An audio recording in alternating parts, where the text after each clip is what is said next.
welcome back to the Catalyst Effect, episode number 7. I'm here with Clouds and Mizzy, and we have a special guest in the house, Tony from Shrapnel's in the building. What's up, Tony? How you doing, bro? Hey, GM, everyone. Super excited to be here. Thanks for having me on the show. Dude, welcome. Absolutely. We're super excited to have you with us. Super excited to get into the conversation today, all about Shrapnel. And yeah, man, super glad that you guys were able to come on and chat with us all about the game. And yeah, super hype. Awesome. Yeah, welcome. Missy, how are you feeling, brother? I'm doing great. This is my first time using my VTuber, so that's exciting. Let's I go. really like Tony's hat. It matches my hair. So yeah, the pink is in season. Yo, we see Saigo in the background. What up, Saigo? Yo, I got to get used to this VTuber Mizzy, man. I got to get used to this VTuber Mizzy. I'm not ready for this. Yeah, honestly, this is all new, man. I never realized how bad of like facial structure I had with like being a frowning person until I did this. Like before this podcast started, I think I had a 25 to 30 minute meltdown about the fact that I frown a lot. Because like I've been pushing my eyebrows up, and then I went and looked in the mirror and I look like a normal person. So I've realized I've gone 29 years just mean mugging the whole time. Because this is me. This is like, I'm gonna show you guys right now, right? This is when I rest my face normally.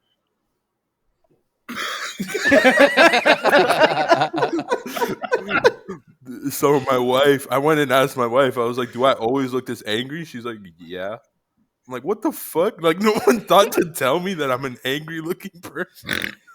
It's like seeing yourself in the mirror for the first time ever, bro. That's crazy. Yeah. VTubers really show you like the flaws in, I guess, your facial posture. So I learned quick. Dude, now you got me excited. Now I want to try being a VTuber myself. That'll be fun. Well, I have a 7-year-old girl, and she's like desperately wants to be a content creator, and so she's making videos constantly. And she's like, "Dad, when can I upload these things? When can I do a face reveal?" I'm like, "You haven't even done like an upload. You can't do any kind of reveal yet." But there's this group that's been at all of these crypto and all these gaming events called Star Powered AI, and they make little AI avatars for people. And so I had Hazel, my daughter, my daughter do that at one of these last ones, and I'm so jazzed. She's gonna have this like little VTuber AI character that does all of her interviews and shit with her. But I was shocked at how advanced these things have become. Like I remember the first time I saw one of these things, it was like the joke where there was a guy on Twitch that like made himself a Shiba Inu, and like he was playing video games as a Shiba Inu, and like that was it was like a cheeky fun thing. That like this is sweet. Yeah, dude, I remember that content creator, and it's funny because back in those days, like those VTuber like overlays would like not react well to like the movement at all, so you had like the face of the dog kind of like freezing to the side, and the guy's like still talking and stuff. So it's been really fun to see the advancement on the technology for AI and just like face recognition, holograms and stuff like that. I know like collections in the space like Deathfellas has done a lot with that, and they have like a whole stream like team for that type of thing and stuff like that. So that's pretty cool. Yeah. And I go ahead, Hado. I was gonna say I imagine carrying Mizzy around like at TwitchCon next year, like an iPad, and like saying like "What's up" to like the homies and stuff. Like wearing him on like a necklace, like a Flavor Flav necklace, like a Flavor Flav clock, just like wear him under. Absolutely, so good. Dude. I have a question about those things. Do you know if like can you make them like interact with each other on these things? Like it feels like there's a whole like technology where like Mizzy could be looking at you right now and like know that you're talking. Like I don't know, man. I love that shit. It's something that we've seen people start to experiment with it, especially like out in NVIDIA. They're experimenting with that kind of stuff. And on my end, like I actually created this character through AI. Like the animation of the character, like the actual character himself was made via AI. That is so cool. Yeah, like how long did it take you to do that?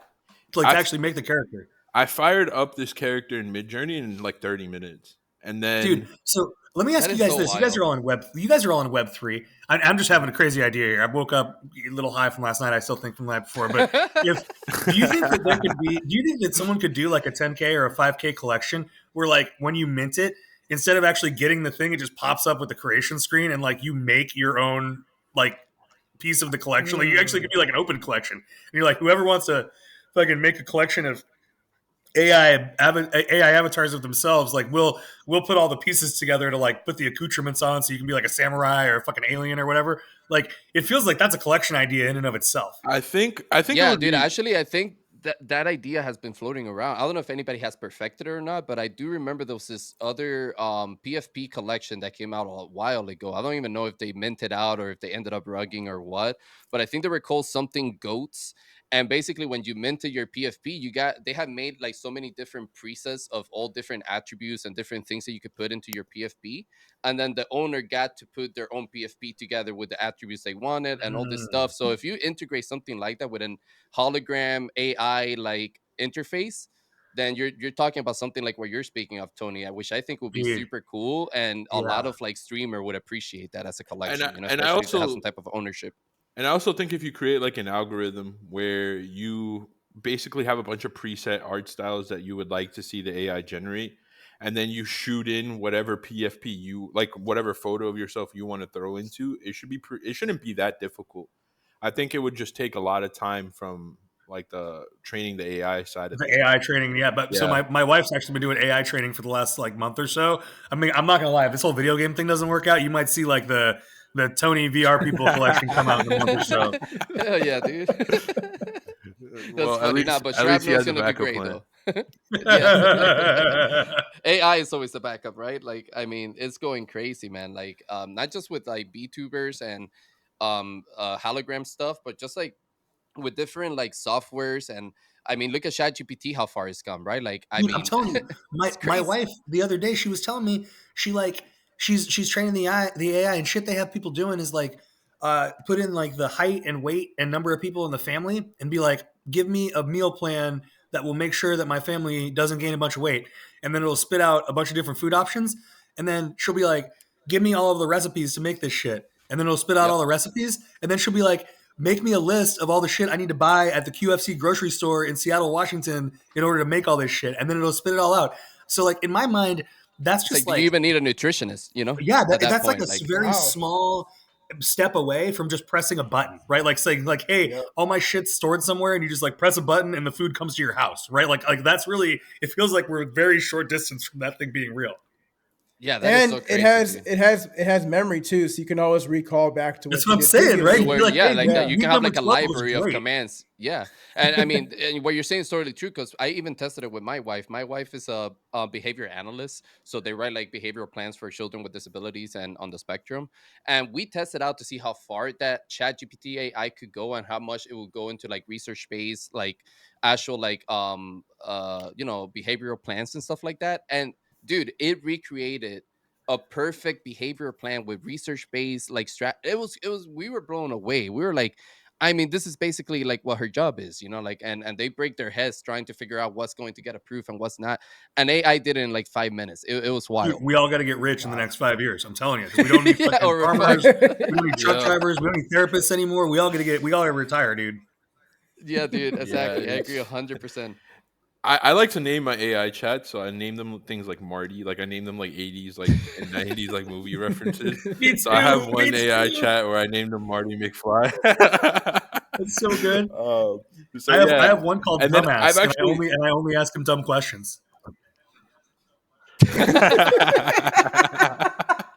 That is freaking hilarious, dude. Hey, you watching this video right now, come closer. I got a secret for you guys. When it comes to content creation, music is everything in your videos. And if you're looking for the right music to add to your video, you may be kind of overwhelmed with your options. You might be tired of getting copyright strikes on your videos because YouTube is very unfavorable to those kind of things. Well, boy, do I have the solution for you. Head on over to pro.splashmusic.com. You can generate AI music with text prompts. That's right. You can type words like, I want heavy drums and bass. Here we have samples.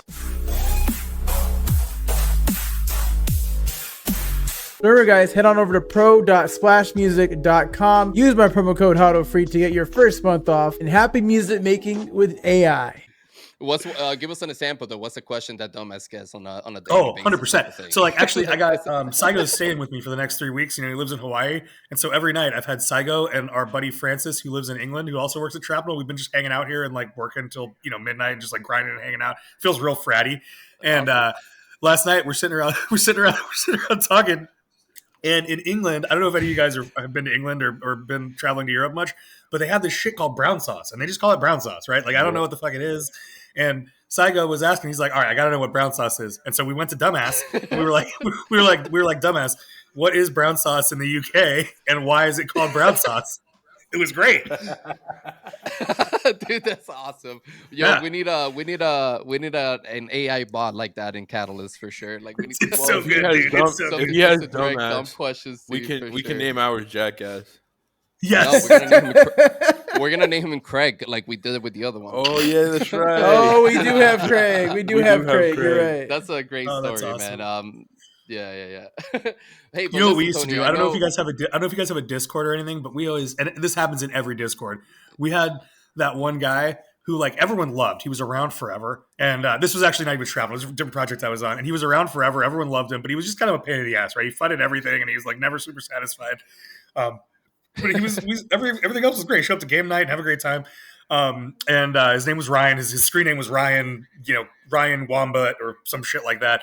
And so that was our guy. It was like, oh man, don't be a Ryan, right? But everyone loved Ryan, right? Ryan won all kind of shit in Discord. But that was our. If we had an AI like that now, it'd be Ryan. Yeah, dude, I like that. I think that's Craig for us. I feel like we will have Craigs in our Discord. Definitely, whenever we see somebody just being that type of person, we're gonna start calling them. Hey, don't be a Craig. You don't want to be that type of person. Just don't do it. Don't do it. Just don't do it, man. Hey, but listen, man. I know you guys have been super busy. Shrapnel has been blowing up all over like the Twitter space and just in general in gaming, right? Like you guys have been doing really well with just getting in front of people's eyes and stuff. How's that been for you guys, man? Because I know I see you and Saigo as well. I see you guys in so many spaces, so many different shows, just talking about the game and also supporting other things happening in the space, right? Like I know Gamify with Sam, you guys are always in there. We see each other there all the time. But how's it been from you guys' experience, your perspective with Shrapnel being so close to early release, and how busy it's been for you guys? I mean, honestly, so sure, it's been really busy, to be frank. I've actually even pulled in a couple of resources from other parts of the team that are helping me on marketing and product now. But what I would say is it's really exciting, right? It's like really fun right now. We are working really hard. Like poor Saigo, he's literally living with me for the next 3 weeks. He flew from Hawaii and he's staying at my house, and I'm not letting him leave. And so like he gets up at like when I get up, which is like 6:30 in the morning. That's why we slept so late today. Like literally all week we've been getting up at like 6:30 and ending calls with people in fucking like Asia and Indonesia and shit at like 11:30, 12 at night. And so it's a lot of work right now, but it's so fun, dude. Like this is actually where this is my zone. I love this shit. So I think I've talked to you, Hado, before. I'm not sure, Clouds and Mizzy, how much I've talked to you, but I worked at Amazon for 12 years, and that place was like a grind house, right? Like if you weren't crying, you weren't trying, right? We had that on t-shirts and shit. And so like holiday was like a death march, right? You'd work from like 4 a.m. till 4 till you'd work 24 hours, right? It'd be crazy. And people would be calling you like, hey, why did the fucking shipment of Battlefield 3 copies not make it on time? And you're like, I don't know. I don't drive the fucking truck. I got to call someone at EA.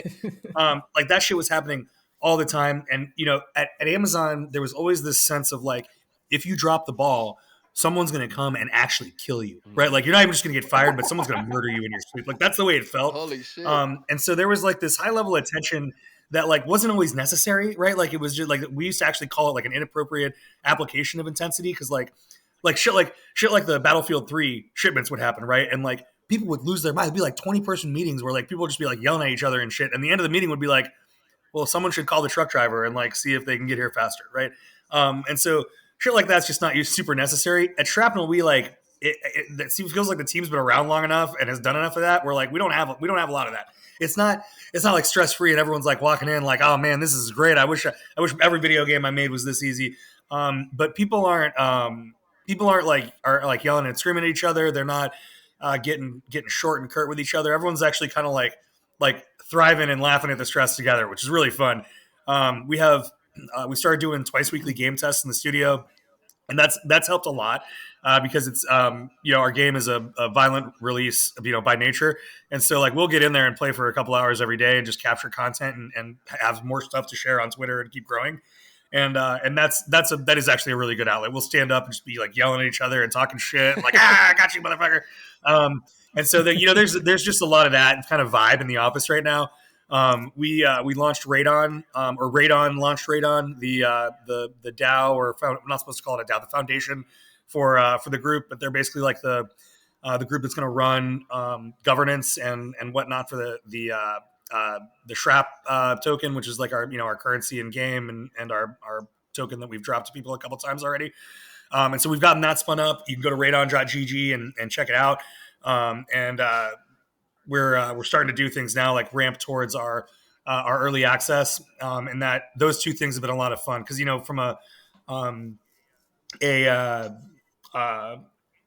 game launch perspective, there's like a formula, right? It's like, hey, your game gets a couple months out from launch, you start releasing more trailers, you start inviting more people to play, you launch the game, you get the streamers to play, blah blah blah. Like it's it's somewhat of it's not easy, but it's also something that's known, right? It's been defined and tracked, and we can launch video games. I've done it hundreds of times, right? Probably not hundreds, probably more than 100 times.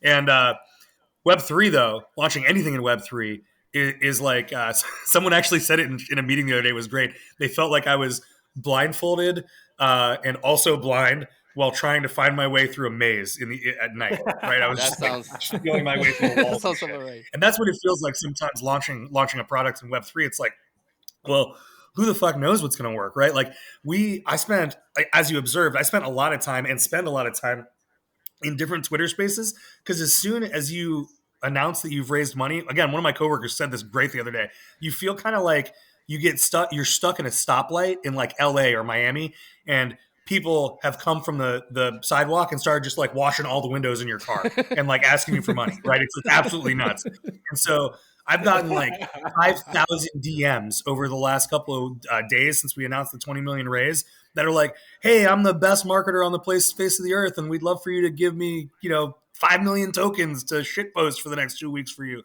And I'm like just filtering all of those through the crypto hattos and the clouds and the mizzies that are like legitimate people that I want to work with, right? Or that you mentioned like the nifty morning shows and the gamified shows, right? Like those are people that I generally want to work with, and I generally reach out to those people in advance, right? I'm like, hey, like I like what you're doing here. I'm really excited to work out.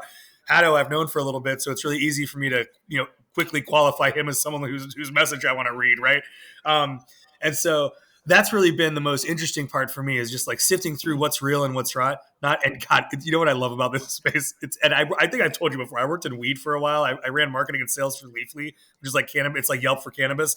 And it's a very similar proposition. People will start a message chain with you or like call you up and be like, I am the only thing that will save your business. Like oh shit, okay, yeah. I've seen what you're posting on Twitter, and like I am the only thing, and everyone starts the conversation like that, right? Like, hey, I've noticed what you're doing, and it's really cool.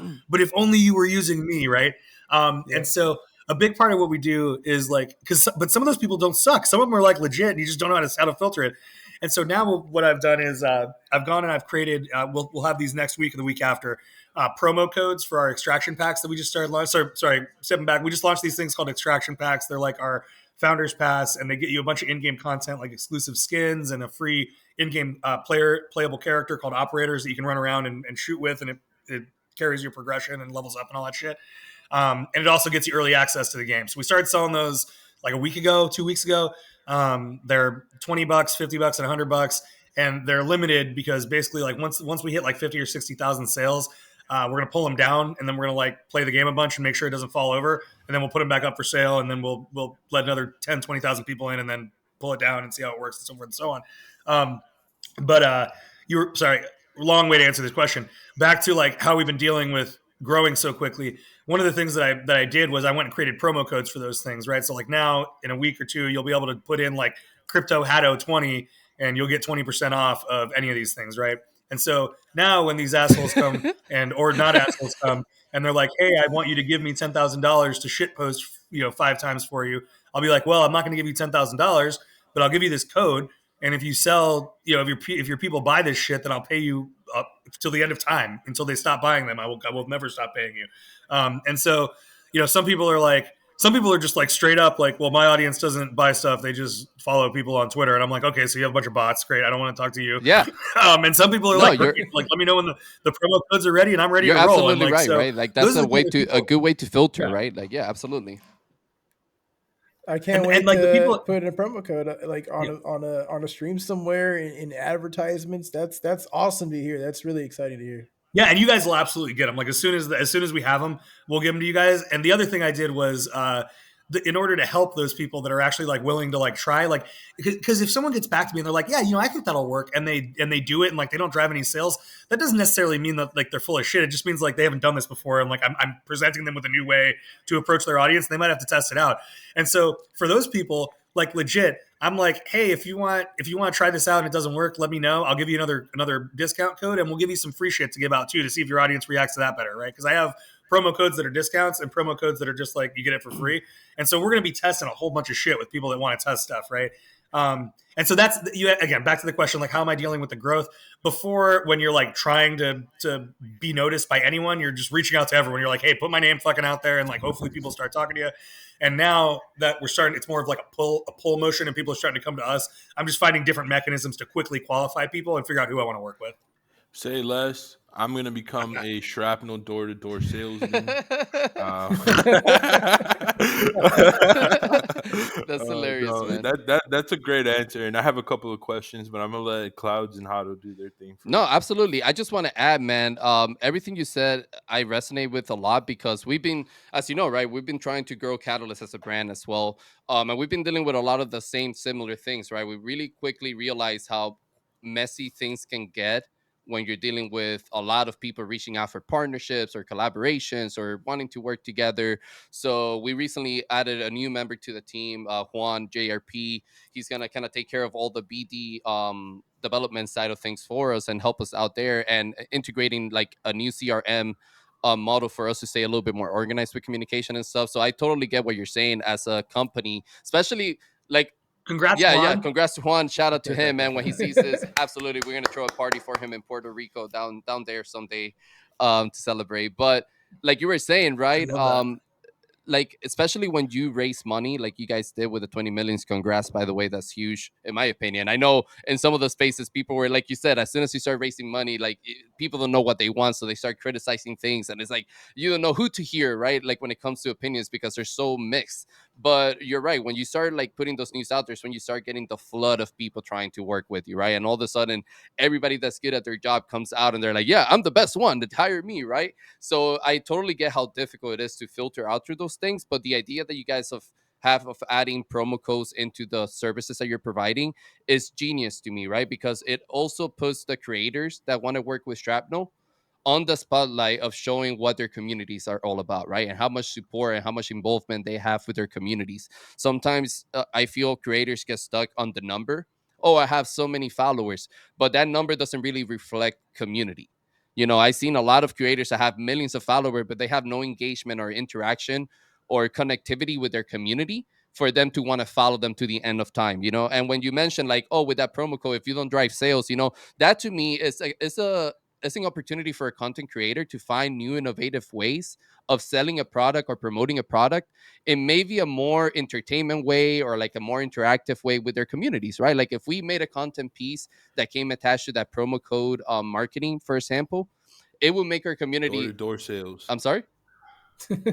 Door-to-door sales. I mean, we've go out there with a camera, we film Missy going into people's houses, just selling them extraction packs. Like, that would be entertaining, type of thing. But I feel like content creators just need to make more out of their skills, when it comes to this type of stuff. Dude, I'm telling you, and that's what I love about some of these guys, right? Like, and by the way, like as we're having this conversation, we can have this conversation off the podcast as well. But like we want to help too. Like Saigo, I love Saigo. He's always like, help me help you. And so we have like a whole Google Drive just filled with our assets, right? Like both B-roll that we've cut up and like turned into actual clips, and just raw B-roll. And so like we're gonna give that to you guys and be like, make whatever the fuck you want. Like show it to us, please. Like don't make sure you're not like putting like swastikas and shit all over our brand, but like make sure we're good to go. And we want to provide you with that shit like all day, right? Like because it's It Yes, and helps that's us. fucking awesome. And that's exactly what curators like our brand needs, right? Like when games and projects come Yes. with assets like that, and they're like, hey, like we've already have this type of B-rolls, this type of transitions. We want people to create content, dope content with them. Go ahead and do it. You know, we give you all this assets. That makes our job a lot easier, and it provides us with more clarity as to what we can do for the brand of that game, right? So I love that. Well, the nifty guys. Do you know those guys like Nick and Pio and those guys? You listen to them at all? Maybe I'm not too sure. So I'm more of a there's gamify guy. Yeah. there are spaces.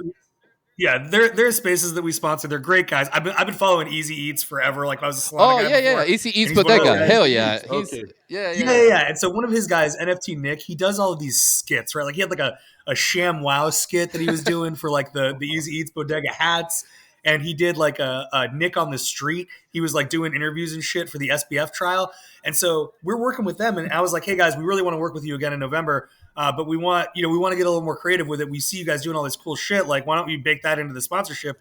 And so like literally Nick's gonna dress up like an operator, and like he lives in New York City, and they're gonna do a whole thing where he's like trying to get Sigma, and like people are just like killing him while he's like running around the street during the chaos of like the Earthfall happening, and like he's like they came to us with that. They were like, hey, yeah, like we've been really thinking about it, and our audience likes this and this, and so like next month, why don't we make our sponsorship look like this? And I was like. I told him very transparently, and anyone who's listening that does sponsorships right now, I would encourage you to feel this way as well. Like, they're going to extract more value out of me for their business because they did that, right? Like I am so excited to get a good idea, to get any idea, but specifically a good idea from the people I'm putting money into. It's like it's so refreshing because a lot of the people, and I don't even take nothing away from these people. Everyone's busy, but a lot of folks that sell sponsorships and they're like, "This is our sponsorship and this is what it is," without really hearing the vendor or the person they're selling to. And like the thing I'm trying to accomplish is this. And so if you have other things that might make this better, it actually maybe you can sell the other stuff you're trying to sell that I don't want to other people and just sell me the thing I want. And like the nifty guys, gamified, like they totally get that. Sam stayed with me at in Vegas for TwitchCon for the whole time, like gamified Sam, and literally the whole time we'd be like hanging out at parties. We'd be back in the hotel room getting ready for bed. We'd be at breakfast eating breakfast, and literally the whole time he had a pad out and he was asking me questions. And he was like, "Man, if these questions get annoying, please let me know."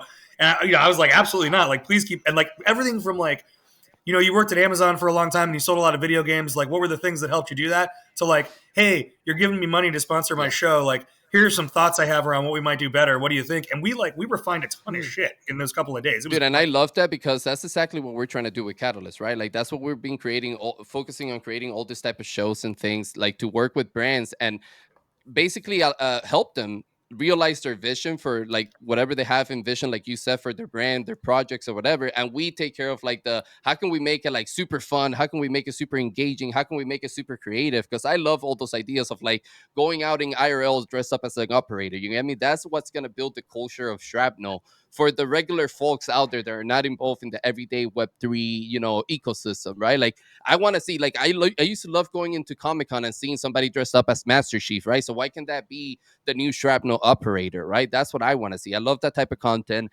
One of the things Missy has mentioned recently in Spaces about Catalyst is that we're realizing we're trying to become very, very quickly like the MTV brand of Web3 gaming, where we're more like creating like this concepts and shows of like providing a platform to brands, but in a more show-based like content form, so that it's fun and engaging, but the brand is still able to promote and bring their message across the platform.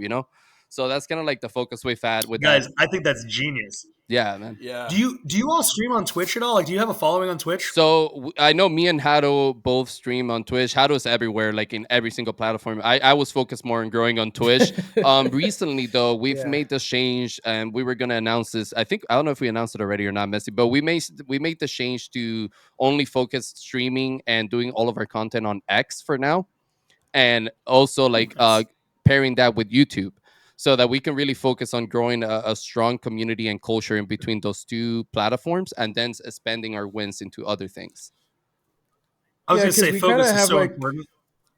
Yeah, because we kind of have like the biggest following and like community built on X already, so we kind of figured we might as well just continue to grow that platform, and then eventually we'll go into other platforms as well. But we have a pretty big community on X And the already, thing so is, that's I why we love it. kind I of was just focus I on was it. just curious where the you guys thing were is at. too is to us is like we're trying really hard to put quality content out there, right? And when I say quality content, I don't just mean like the level of production or like quality of equipment we use and stuff, but I mean like the storytelling and the content piece itself, right? We're really focused on trying to put quality stuff out there, and when we're do spread out in different platforms, like when we're focused on like trying to do shorts on TikTok, that's a completely algorithm than doing shorts on for example YouTube, YouTube. right? It's completely different. Yeah. Or doing long form on Twitter versus doing long form on YouTube. They're completely different algorithm. Now we believe that we've found the algorithm for X very well. So that's what we want to focus on building there first. But yeah. I love that. I mean, there's clearly still support there and money there, right? Like Elon doesn't want the thing to die, and I really think he's going to do some shit with this Web3 stuff that he's been talking about more recently. Like, I Oh think I yeah. think there's going to be a huge opportunity. Yeah, I mentioned that I had a couple of questions, and something that I thought was really interesting when you were answering the first question was you mentioned Twitter a lot, and that's very unusual for a game, right? We don't hear that often. We always hear people kind of shit on X. So, how much do you guys factor that into what you're doing? And obviously, we know you guys most likely have plans to expand further than that, just like we do. But it seems like you have a very strong plan for how you're using, for now and going forward. Yeah, absolutely. That's a great question. So similar to you guys, kind of we look at our current channel mix and where we're the strongest, and we lean into that. And right now, that's Twitter. When I started, there was the reason for that was we were getting ready to um, like regulatory stuff.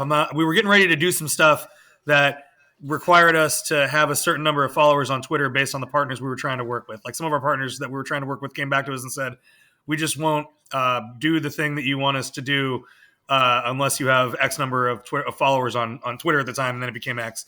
And so when I started a year and a half ago, pretty much my whole job was to move one number from 30,000 to 100,000. Like that was my whole job for a few months, and then we did the free mint, and that happened. And so I shifted to more of my traditional skill set, which is economics and in-game marketing and merchandising. So like I'm responsible uh, for all of our pricing and selection, and our like what skins we're making, what in-game packs we're making, and how much they cost. And so when we did that, I gave the real DGen kind of X focus of my job to a couple of people that work for me. A woman named Anna in Bulgaria, and a guy named Adam Justice, who's now actually running Radon for us. He moved over to the foundation side. He actually doesn't even work for Shrapnel anymore. But when I did that, basically the motion turned into what you see now, where it's my wife in the background. Hey, Ashley, where Saigo and a couple other people on my team, basically they're out there, 8 hours a day, 10 hours a day, just like hitting up collabs and getting me scheduled to go on stuff.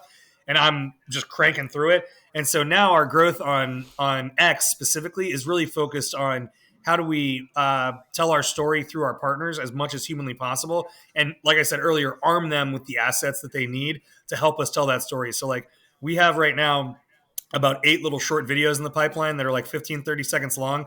And those are kind of like a relic from our past strategy, which was like do things traditionally. But now, over the last 2 weeks since we started launching these extraction packs, I've been presenting a new strategy, which is more rooted in what I was talking about, which is we're just going to collect a shitload of content and we're going to give it to all you guys until you can get in the game and make your own. And I really believe that, again, I have a whole bunch of research that's going to result in a much greater level of noise and sharing than just me out there shit posting or us posting, a high quality video twice a day and then going to all of our partners and saying like, hey, we just posted this thing. Would love it if you could go comment and shit post with us. We think that if we give you guys being our partners who have an audience, content, that not only will you all actually like do a bunch of the work to make the content better and optimized for your channel, not just the thing we give you, but our reach will grow much quicker, exponentially as well. That's very UGC of you. I love that. And Trying. also it's also one of those things that it reminds me of like traditional sales, right? You give everyone all the tools that they need to The sell the kit, product. yeah. So I think that's genius. And You know, that's it's funny, Mizzy, you say that. That was my whole job at Leafly, right? Like the Leafly model was a SaaS advertising model, and so like I had a whole team. I had like 40 people whose job it was to literally like fly to dispensaries and like walk in with the kit and say like, "This yeah. is what you get if you advertise with Leafly. Do you want to give us a bunch of money to sell weed online?" And that was like my whole job, was to build that sales enablement material. Yeah, and it reflects in that strategy. And I think we have a similar strategy with Catalyst because we honestly started this guild because we were a bunch of homies playing games. It wasn't something we had planned. And ironically, we were all content creators in some way, shape, or form. I was more of a writer at the time, and the rest of the guys all streamed and did videos. And with the a community we attracted other content creators. So we came to a point where a bunch of people started asking us to do shows with us or use Catalyst as a platform to release something, which is where we had our aha moment of like, hey, we're kind of maybe we're building the MTV for gamers in like Web3, right? We had Icon, he has the Boss Battle Twitter space, and he came to us with the concept of the Twitter space, and similar to what you were saying that you did with Sam, we helped him refine it further. We helped him kind of take it onto another level, and now it's a boss battle that Yicon runs, co-hosted with Hato, but it's powered by Catalyst, and we help him with all the production side of things, getting sponsorships, getting guests on the show, and things like that. We That's such have, a smart model, guys. It's yeah, so smart, and I think we're on boss fight in like a week, right, or next Yeah. week sometime. yeah, Um, boss battle, the yeah, you know the model where, because the thing that's never going to change, like zeitgeist changes, right? Like what's cool and what's in the what people are talking about, that is always going to change, right? Even now, Fortnite's huge, but like battle royales as a genre aren't like something people like just talk about a lot. It's like, oh, this battle royale genre is pretty cool. It's like, oh, Fortnite put fucking Big Bird in the game again, and like that's the story, not like the battle royales are launching. But as long as you can position yourselves as a service for the people breaking the news, especially the people that are like up and coming, and you can make them love you, like that's the Yeah. sauce, right? Because once you get, it's, you guys know, it's a hit driven business. You get one or two of those people and they love you, and so it's game over. You're off to the races. You have a business for the next Yeah, 20 and I years. agree with you guys Um, 100%. I think part of that, what Missy was talking about too, is that we started developing a community around Catalyst, right? And when you start developing a community, it's very different because it gives you the sense of wanting to take care of everyone involved, right? Versus just the five of us. Because I feel when you create this type of groups, it would have been very easy for the five of us, like Missy said, we're all content creators, to say, you know what, fuck it, this is just going to be for the five of us. We're going to reap all the rewards. We're going to try to focus on growing just our brands and take it to the moon like that, you know? But that's not what we wanted to do, because again, we started quickly seeing that a lot of people wanted to get involved, you know, and they're like, finally, a group of gamers that just want to games, you know, and they just want to game and play together and make cool shit happen. You know, it's not about like some type of token or like if we're yielding this or yielding that, you know, like that's not the environment. So a lot of people jumped in there like happy to have a place just to game with other people, you know. And when we saw that, it gave us that spark of like, you know what, this needs to be bigger than just the five of us. You know, it needs to be more of a brand, more of a yeah, business, like you guys are saying. yeah, Yeah, and I go love ahead. it. I'm just watching Mizzy, dude, and the resting anger face is so good. I mean, it's killing me. I'm not gonna lie. Yo. Oh, you mean this one? I was just gonna say, like, Catalyst kind of became a home for a lot of these people, and we also like got a lot of people in our community that aren't content creators that just want to find people to play games with too. So it was kind of like bridging those two worlds together and focusing on gameplay first, Is kind it of is it thing. mostly in Discord or Twitter? Like where are your community? Like where are they hanging out and talking to each other? I would say Both. I Yeah, would say Yeah, I would both. say both. I mean, the community in yeah. Twitter, I feel like the Web3 community, everybody at this point has met each other, you know, like everybody at some point has connected, you know, unless it's like a newcomer, at least on X, you know, but our community definitely hangs out on both sides. And our Discord is always like popping off with people talking to each other. What do you guys play together? Dude, everything big time. I mean, we've been playing Farlight 84, which is not even a Web3 game. That's a big one for our community. Yeah, We yeah, yeah. played, I mean, obviously, we're going to be playing the shit out of Shrapnel when it comes out in our hands, you know. We've played Magic Craft when it was a pretty big thing for us. We've played, I mean, I can't even think of Spider. Yeah, CS, CS2. We Spider had Tanks. I mean, we've played pretty much yeah. anything and everything, really. And Saigo was playing GSU with us. GSU, yep. Man, that was a good Nice. time. That I was a love good that. time. Yeah, Well, I that's was where gonna I say met if you guys want like over the next couple of weeks or whatever, whenever you get a chance, if you guys want to do like a $500 prize for whatever you guys are playing in game or in Discord or in Twitter, like feel free to do that, and you can bill us for it, and we'll send it to you, and you can do the pricing. But like do it if you want to do like a like a big time run, and whoever does the most damage or collects the most big time or whatever. You guys figure out what you guys would be excited about, but we're totally down for that. Thank That's you, man. sick, man. That's Thank you. awesome, and we definitely appreciate it. We love, like I said, we love giving back to the community, so we're always thinking of ways to do cool events and stuff like that we can do like little incentives like that. I love it. Awesome, man. So, hey, listen, you It's talked a very little much bit earlier appreciated. about the extraction packs coming up, right? And I wanted to definitely touch bases on that and talk a little bit more about what the mission is surrounding the extraction pass, right? Like for me, myself, I know Haddle too. I think we're operator holders, right? I've been holding my operator for a while. I actually gave one of them to Kobe because I needed to hook up the homie with that. But that was before. I also did a giveaway for I one do. of I mine remember too. that. Whenever I hit I remember you 2,000 did that on Twitter, right? followers. And we Yeah, did all of that before we even started Catalyst. I gave that to Kobe way before true. that, but it left me missing a little piece of me, so I had to buy another one. So I just recently purchased another operator because I love the way they look. But I wanted to ask you guys, what for you guys, right? What is the mission for the extraction pass, and what are you hoping to get out of it, out of this outcome of giving them away or selling them, right? Because I remember a similar game like that drop with the tower keys, right? And how that went. And I wish, for me personally, with that drop, I wish I would have extended it a little bit more or have it like a continuous thing where every maybe like every snapshot they would release a couple of tower keys to get more access to people.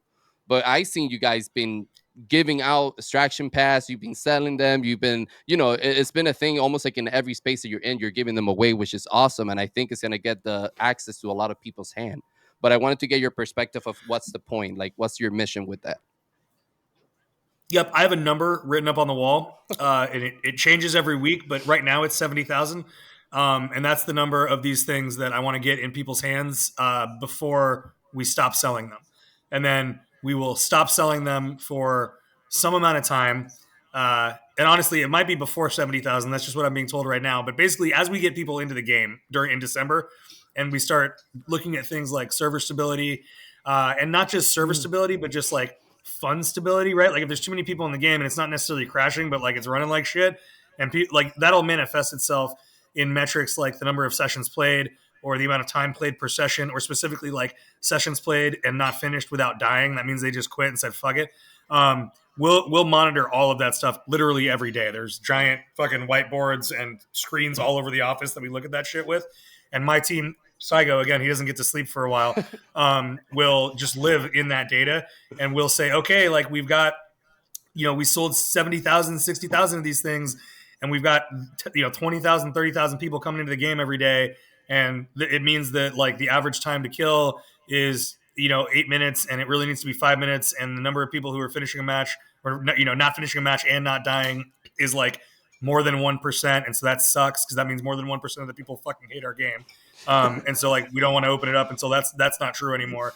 And then once that happens, to your point though, we'll just put the page back up and say, hey, go buy if you want in the next wave, come buy more of these things. And we'll do that until the game is fully free to play. Like until the game is out and anyone can just download and play it.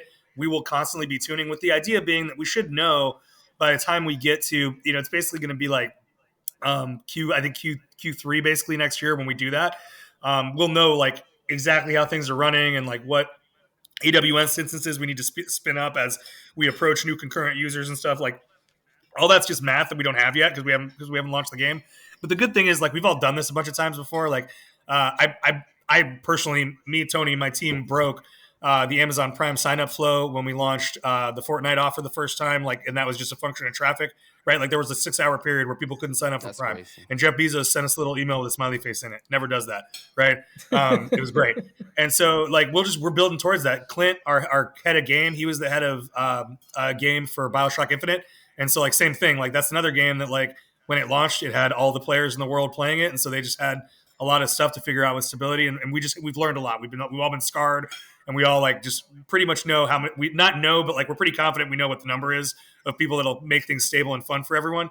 And so that is the goal, is it's that number, and that's why you see me like giving them away and all that shit. Like actually, I'm less concerned with how many of these things we sell, and more concerned with how many of them we get into the hands of people that, if the game is perfect, would play every day. That's really my metric, right? Because then if I set that as the standard, then I can go look and be like, okay, like half of these people are only playing once or only playing once a week. Like I will never say I don't want those people, but I want other people first, Yeah.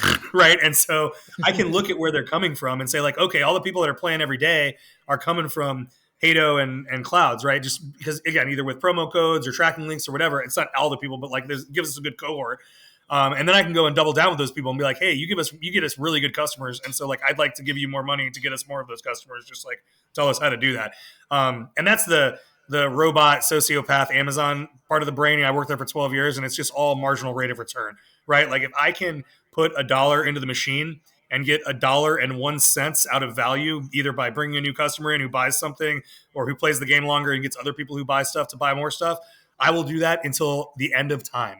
Until like it like, right, because like you're making the 1 cent that you need to keep the lights on, literally until the end of time. I will never not do that. And that's that Amazon like hyper growth model, and I think it'll work here. I think that we have enough of a real product that people can get into and feel sticky about, that we can operate that way and be successful. Dude, I love that answer. And you kind of answered my follow up question, which is going to be like the stability portion of it, right? Like if there's any worry about that, because I do think I. I mean, obviously, it's always better to have more players playing your game than no players at all playing the game, right? Because at least when you have more players, you can find the stability issue and fix it. But you get the data that you need to make those improvements, right? Versus if nobody's playing the game, you don't ever get to find out what that data is. It's really two metrics, right? It's time to find a match, which is the upper end. Like, do we have enough players in order for it not to suck when you're looking for a match? And then the stability question, right? So is it like, do we have enough to make sure that you can find a match in less than a minute? And then do we have too many where it's falling over when you do, right? And honestly, if that doesn't exist, then that's a problem too. Yeah. Right? Like you have to go back to the game team and be like, hey, listen, guys, we actually can't get enough people in this motherfucker to make matchmaking work without it falling over. And so you guys got to go and do a whole bunch of shit. Or the opposite, where it's like, hey, marketing guys, like you were wrong, and the game is totally stable at 100,000 people every day. And so like go get 200,000 people. Like those are the conversations that we'll be having. And right now, the whole goal for me is to just figure out what levers that I can create to pull. Because like I said, going back to the people washing your fucking windshield, right? Like I can go spend $1 million on marketing tomorrow. Like literally, I can go spend $1 million on marketing tomorrow and have no idea what I got out of it. It'd probably be a waste. And so between now and really between 2 months ago in December, all I've been doing is building the pipes, right? All the codes, all the attribution, all the stuff I need to understand if I spend $10,000 with the Catalyst Group, and am I going to get $10,000 and 1 penny back? And if so, end of time. Right. And so that's really what I've been focused on for the last couple of months. Dude, that's a super smart eyesight to have, right? For like decision makings and just handling this type of stuff. I love that approach. I love the idea of getting, again, access into people's hand. I love what you said. Like, we're not even worried about selling them. It's more about getting them out there, right? And that you have a specific number in mind as to where that's going to stop, right? Because again, when I think back, and I'm not, by the way, I'm not throwing any shade to Dead Drop or anything, but it's just I'm an operator holder in that game as well, right? So like when I think back to the snapshot like experience we had back in Snapchat 5, that's exactly what happened, right? They stopped selling the tower keys, but they didn't reach that metric like you're saying, right? Like of having like, do we have too many players where matches are always going to be crashing, or do we not have enough players to matchmake?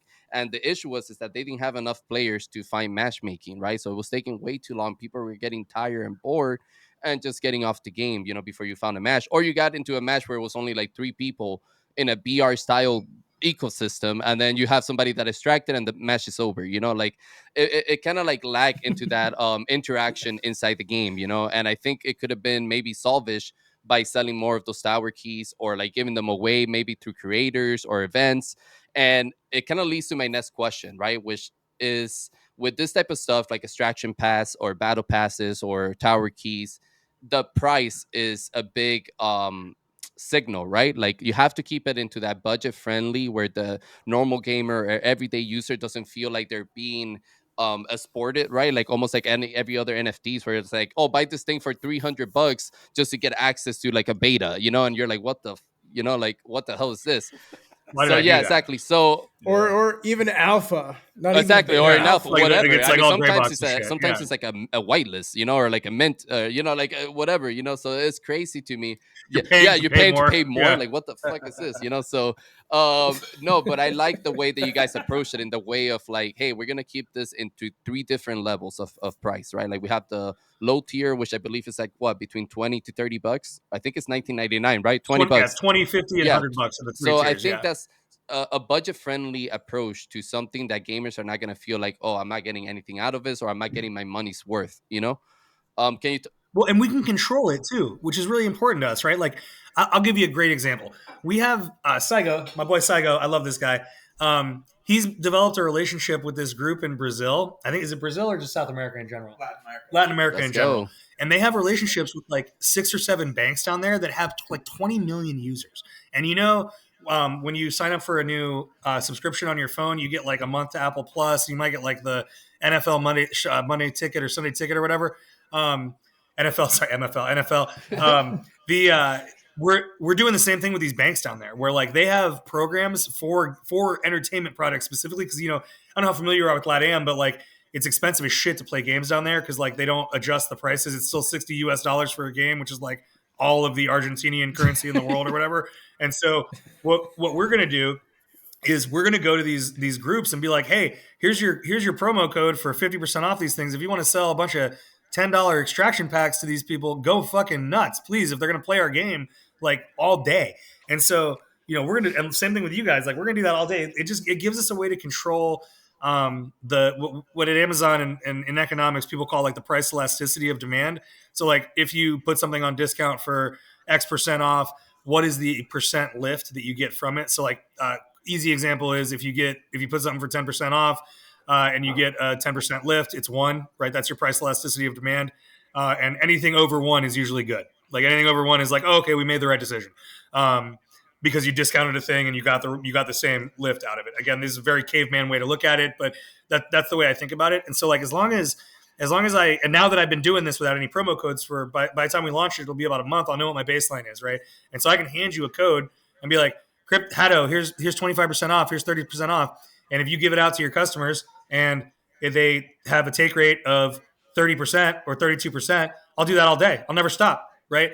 And that's again the real caveman way to look at it, but that's just the way I think about it, right? Is like how do we make the price approachable while also making it clear that this is a AAA product. It's valuable. It's like a thing that you should be excited about. Like honestly, like we're making a $60 video game, right? Like we're making a thing that if it was Battlefield or Call of Duty, you'd be paying $60 for.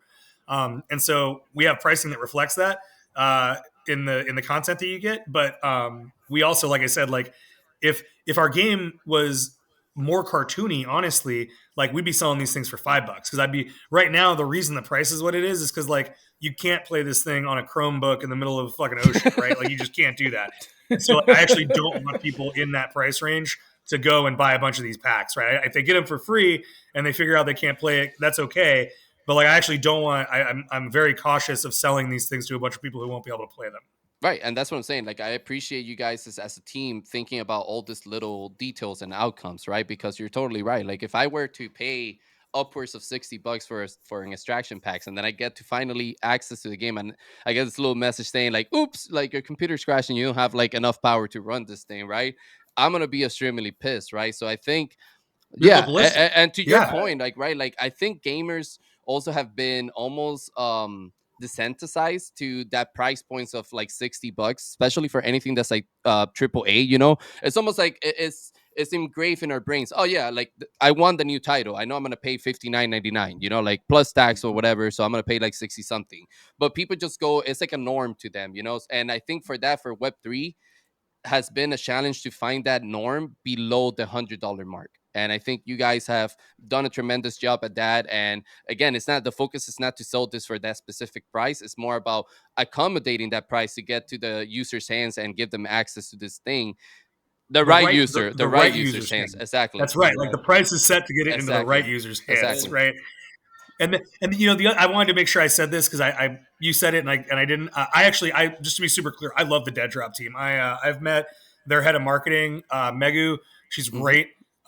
She's good friends with a bunch of people in the studio, and I think they're doing a Yeah. great job. I do think that like we're doing some shit differently. But I do, like, no joke. I look at a lot of what they're doing, and we carry it around internally, and I'm like, guys, we would just be in a better spot if there were humans playing the game right now. Like, straight up, like, I say that all the time. I'm like, they got this guy Cairo Yeah, Cairo is on awesome, man. Twitch, and Yeah. he's playing the Yeah, game all Yeah, the that's time. the We were reason. watching That's it the last reason I night, and I stopped was like, playing this is Dead Drop because of Cairo. Cairo just kept freaking killing me from the awesome. tower with no scope. Like this dude's going crazy. I'm like, dude, I'm just trying to test Yeah, this out and extract some NFTs. Like, what's going on? Like, like. right. And so, but like, he's making content Yes, constantly yes. with it. And so, I look at that shit. I'm like, they got us. They're ahead of us there. And we're racing to catch up on some of that. But I love that team. I I think think they're great. I do think. no, go, no, Yeah. no, no, Sorry. no. Go I'm ahead. sorry. I was gonna say Yeah, I'm with you, man. I'm no excited shade. too because Yeah. I do think there's a value to open development like Dead Drop is doing. Like I think that's a very smart thing. No shade towards them. I think they're doing a great job. I do believe it's a very different targeted audience than Shrapnel's audience.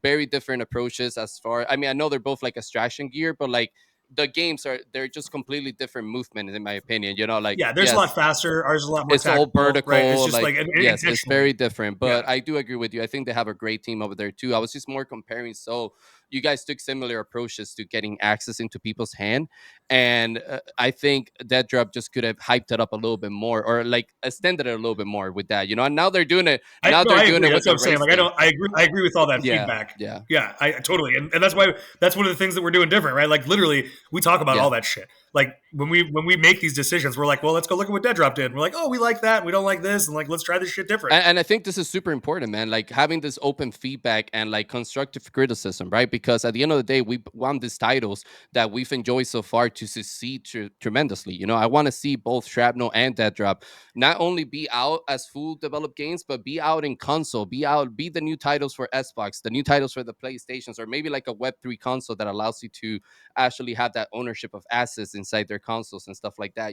That's where I want to see this type of titles go. So when I give feedback, I'll tell you where I want to see. I want to see Microsoft or Amazon buy both of us in like 3 years. That's what I want.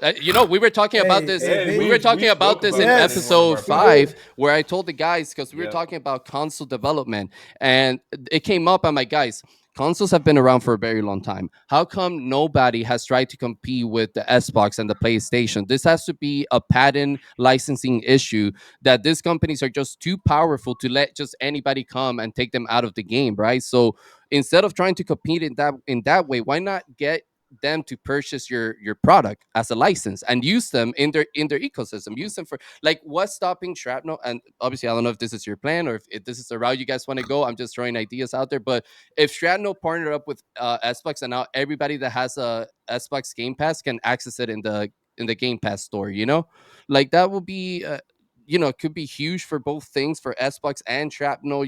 I just think like going against this type of companies versus finding like a type of like licensing deal where you buy my license, my product, and you're able to use it, it's just a better route to go. Violent Yeah. agreement.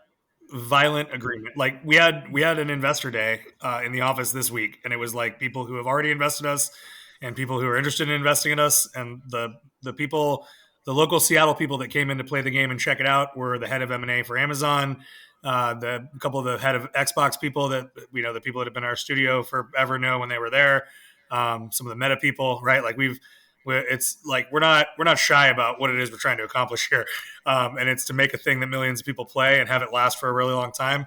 And one of the ways that things last for a really long time is having people with infinite Yep. money buy it. I couldn't Yep. agree more, man. Facts. And That's true. it was like a 30-minute discussion because we were saying that we were referencing in that discussion. I brought up the comment of Nintendo, right? Because everyone talks about mass adoption, but like if you look at Nintendo in the 90s, they created a mass adoption for their handheld, but they attacked so many different things all at once. Like they had the show, they had the trading card game, they had the handheld, they had the game that you had to play with the handheld. So we were talking about like it would be very interesting for us to witness someone take that approach with Web3 technology, where it's like they create this entire movement from top to bottom, and that eventually ends up getting acquired. because that looks like the only strategy that would be sustainable, right? Yep. Because they would eventually run out of money. But 100%. it looks like if they were to do it in an aggressive enough way early on, they'd instantly just like get bought up.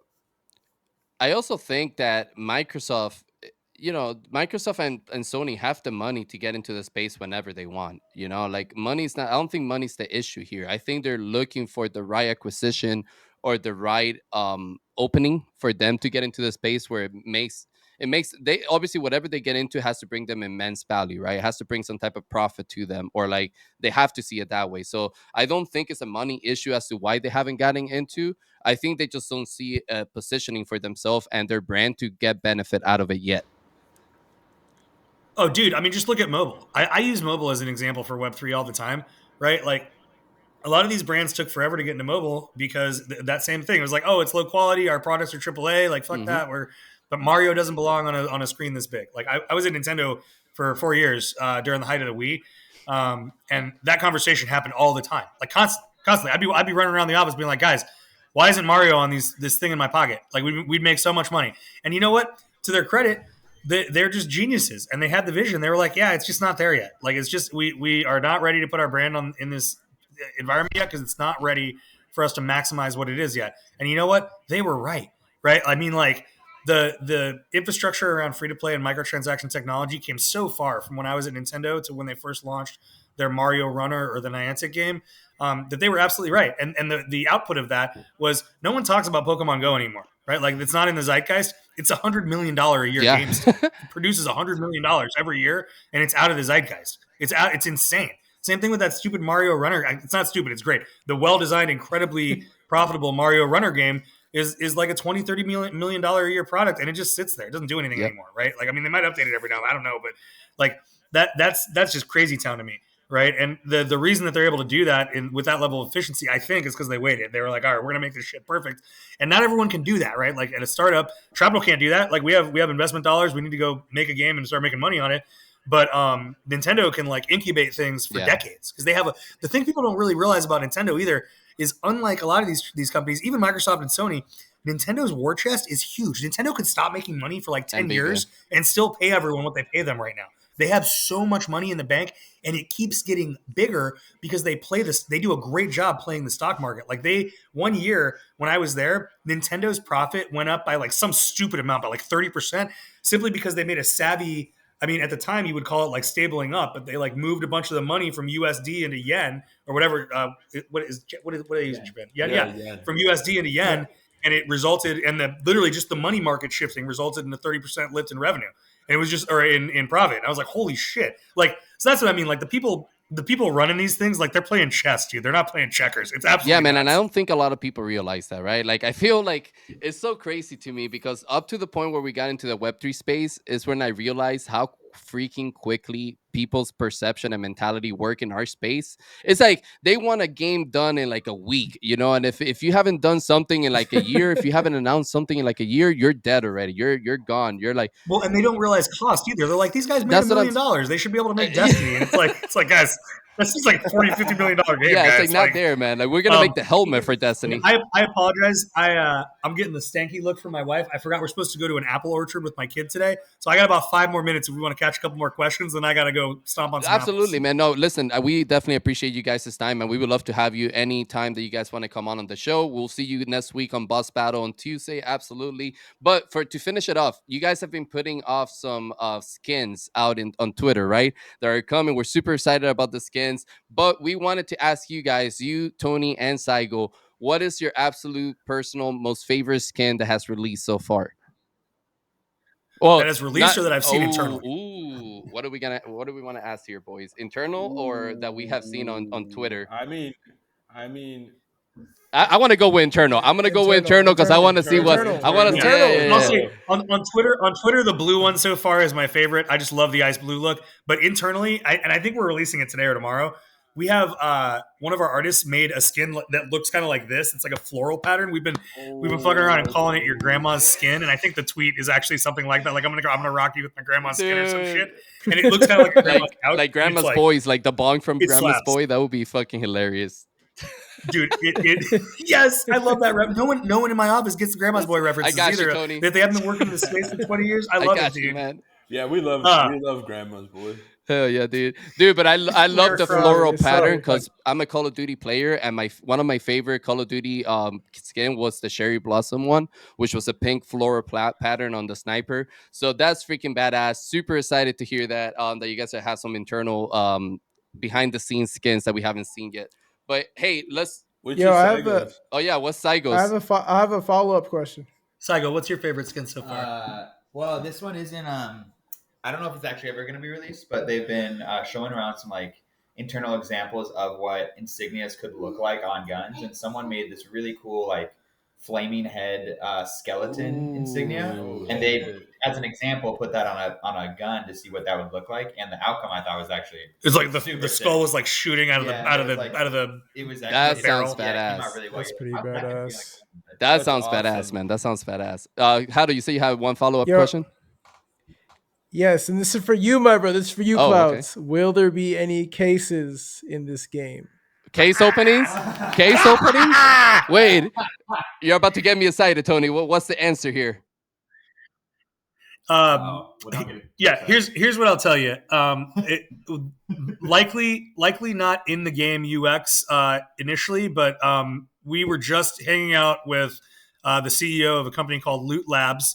I'll let you look up them if you want to dive deep, but they basically are a front-end solution for Web3 people who want to do loot boxes or mystery crates. And we are currently like Paladins tournament. So last night we spent maybe 6 hours just figuring out what we're going to put in these crates, guys. And I'm not going to lie. Oh my God. Like, let's fucking stuff, go. Again, just some alpha. There is in fact a service on the internet where for a low cost, you can send someone a physical potato, and that shit is going to be part of. Yo, I'm sending everyone in Catalyst a fucking physical potato, dude. Let's fucking go. Everybody's getting one. Shut up and take my money. If you got cases, potato, if you got cases, I'm fucking all about it. Let's go, man. But guys, this has been episode 7 of the Catalyst Effects. Thank you so much to Tony and Saigo for making the time to come on the show. We appreciate you guys, and we'll see you next week on Boss Battle as well. But until then, guys, we'll see you next week on Friday. Peace.